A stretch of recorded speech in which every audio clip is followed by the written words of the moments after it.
Pourquoi on échange?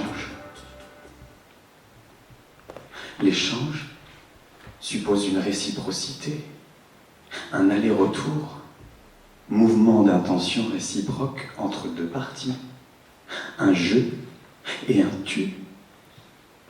Ah, bonsoir. Ah bah tiens, là je donne quelque chose. Un regard. Un regard, c'est une info. Et l'autre en face, lui aussi, il me donne quelque chose. Il me rend un regard. Je m'offre à son regard. Bon, là, il dit rien, mais je perçois une réponse. On se sent obligé de donner, non? Et même parfois de recevoir. Oh, merci, c'est sympa. Non, le don, c'est paradoxal.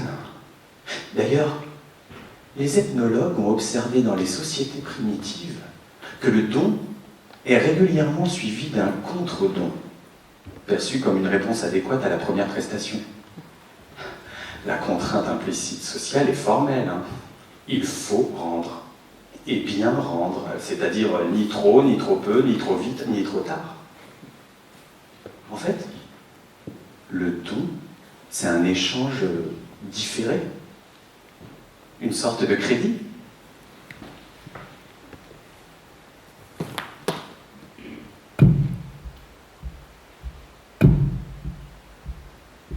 À la fois économique, religieux, politique, matrimonial et juridique.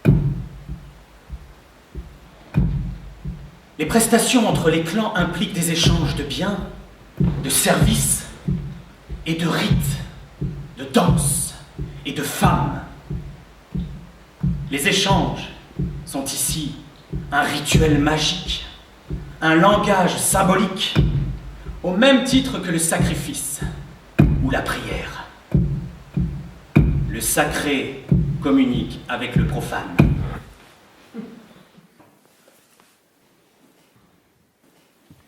Il ne faut pas s'endetter. Refusons de recevoir chez nous la garnison de notre ennemi, l'usurier. Emprunte à ta propre banque. Tu as du bien? N'emprunte pas, tu n'en as pas besoin. Tu n'as rien? N'emprunte pas, tu ne pourrais pas rembourser.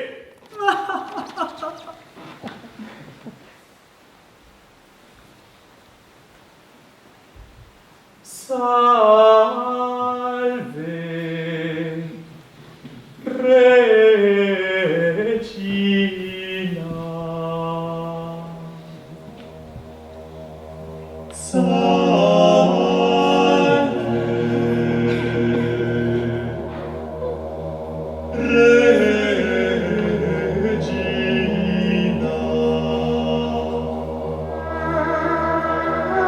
Les épices.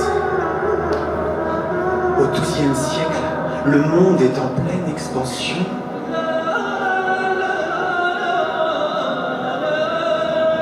C'est le temps des explorateurs.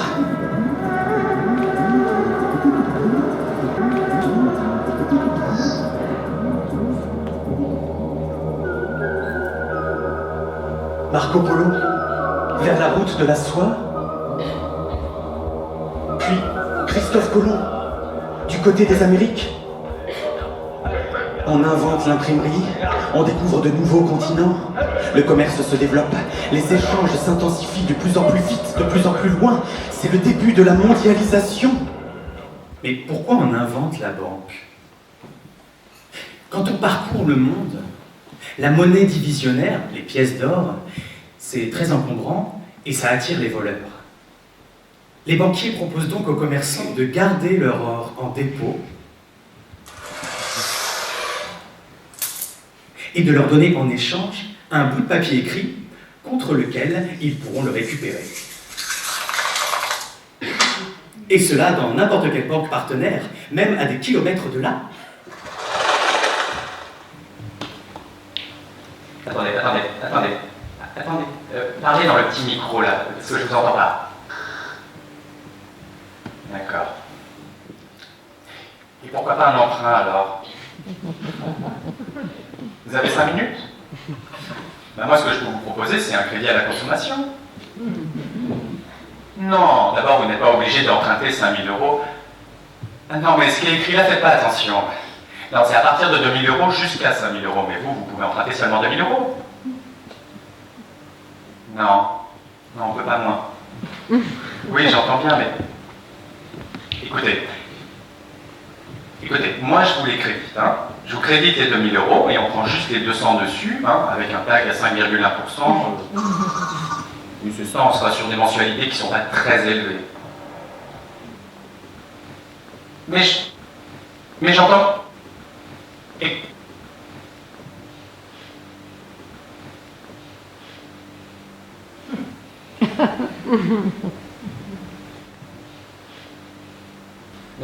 J'ai compris votre histoire, madame. J'ai compris votre histoire, mais moi je suis obligé de vous dire qu'il faut réagir maintenant. Vous comprenez pourquoi je vous dis ça? Le cours de la bourse change tous les jours, tout le temps. Tu vois? C'est comme une ligne qui fluctue. Pour acheter, il faut être en bas de la vague, et pour vendre, il faut être sur le haut de la vague.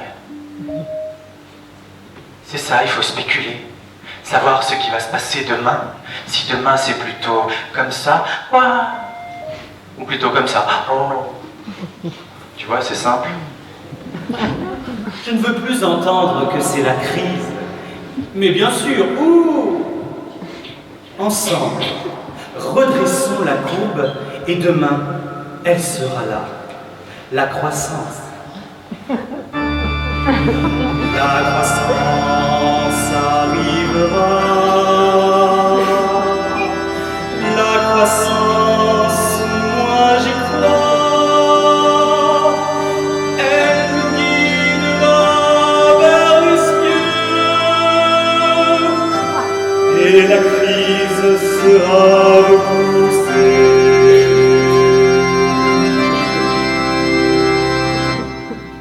Vous pouvez vous asseoir.